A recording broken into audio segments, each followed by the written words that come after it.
গত কয়েকদিন ধরে ওপারে বাংলাদেশের জামাত মৌলবাদী নেতা থেকে শুরু করে একের পর এক তাবর তাবর সে দেশের তাবর তাবর নেতারা ভাবছিলেন যে আমাদের হুঙ্কার হুঁশিয়ারিতে ওরা কাঁপে, কিন্তু বাংলাদেশ নিজেই এখন পড়েছে সাঁড়াশি চাপে। বাংলাদেশের সার্বিক পরিস্থিতিতে একদিকে ভারতীয় সেনাবাহিনীর সীমান্তে টহলদারি নজরদারি কড়া নিরাপত্তা বলয়ের মধ্যে আরও বেশি তৎপরতা, আর অন্যদিকে মায়ানমার বাংলাদেশ সীমান্তে সেখানে আরাকান আর্মির দীর্ঘ 271 কিলোমিটার দখল। সাঁড়াশি চাপে বাংলাদেশ, একদিকে সীমান্তে ভারতীয় জওয়ানদের তৎপরতা, অন্যদিকে সীমান্তে ধেয়ে এসেছে মায়ানমার। এদিকে বাংলাদেশের ভেতরে ছোড়া হয় গোলা, তা প্রায় এসে পড়ছে, হতাহতের ঘটনা ঘটছে। বাংলাদেশের দুই সীমান্তই সেখানে আতঙ্কের পরিবেশ। বাংলাদেশের রাজনৈতিক দল একাধিক ব্যক্তির আস্ফালনের নেই কোনো শেষ।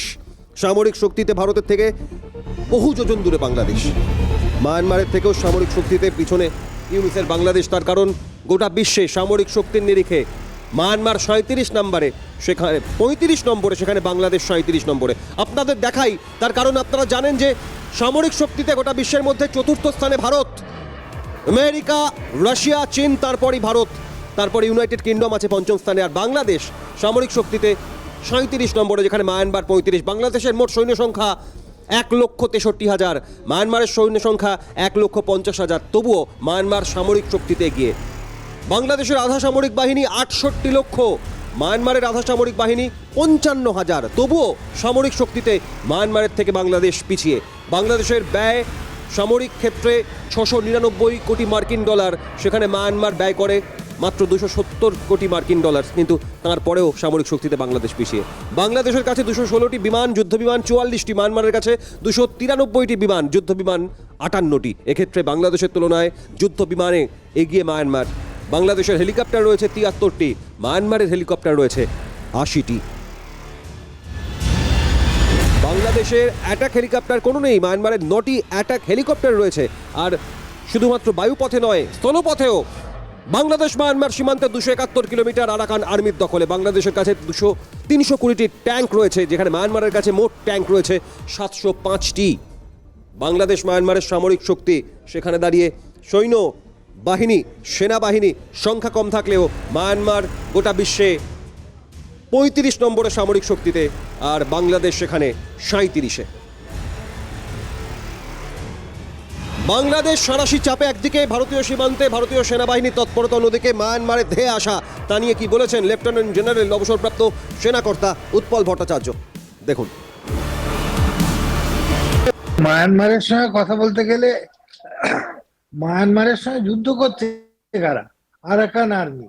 মায়ানমারের যে 270 কিলোমিটার বর্ডার আছে বাংলাদেশের সঙ্গে, সেখানে যে মায়ানমারের জুন্তা সরকার যেটা আছে, যেটা অং সানকে সরিয়ে যে সরকার এসেছিল, সেই তাদের আর্মিকে, বর্ডার গার্ডসকে সরিয়ে Arakan to the help of Rohingya, এটা হচ্ছে আরাকান রোহিঙ্গা সলিডারিটি আর্মি, তারা ওই জায়গাটা দখল করে নিয়েছে।